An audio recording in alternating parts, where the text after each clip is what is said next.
One day, 12 years ago, I got a phone call from my own doctor. Michael, I can't be your doctor anymore.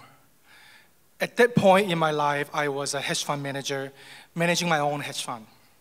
I was making good money, but deep down, I was suffering from low self-esteem because all day long, I just sat in front of a computer coding smart programs to take money from other people's pockets. I didn't see any value and meaning of my work. And now, not even my doctor wanted to be my doctor. That was devastating. But I put up a brave face. Oh, doc, so what's going on? Is it my insurance? My doctor went on to explain that he was diagnosed with pancreatic cancer. And he only had a few more months to live. He was calling to transfer me to another doctor.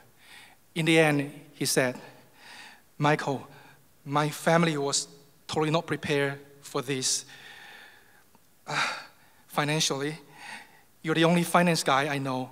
Can you come help us? Well, a hedge fund manager is not supposed to help people. But how can I say no to my own dog who was basically begging from his deathbed? So 3 days later, I ended up in his house, sitting down with his whole family. His wife and daughter look even sicker than he is, with eyes swollen from days of crying. I gathered their paperwork and helped them organize. 4 months later, my dog passed away. I stay on board to help his surviving family, making the necessary adjustment to a new and reduced reality. And they were very grateful. One day, his wife grabbed my hand and said, Michael, I don't know how I can thank you enough, because without you, I wouldn't have been able to handle all of this. At that moment, I felt for the first time that I did something really meaningful, and that feeling was awesome. So over the next year, I converted my hedge fund into a wealth management firm, helping people with their personal finances. Did I mention that I was a socially awkward person? When you go to a party nowadays, you sometimes see guys staring at their smartphones all the time, right? I was like them before there were some smartphones. There was one time I went to a bachelor party in a strip club with my laptop.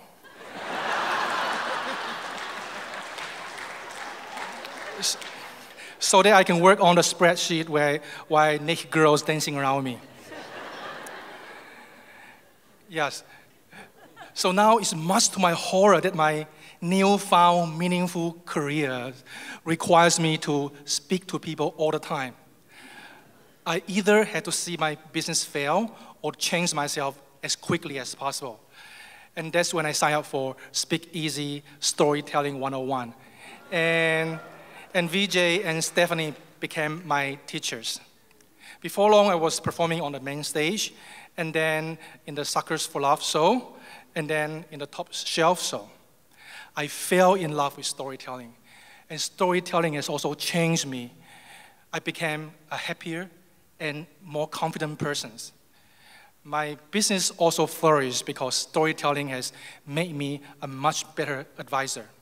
And who would have thought all these changes came about because of that surprise phone call from my doctor?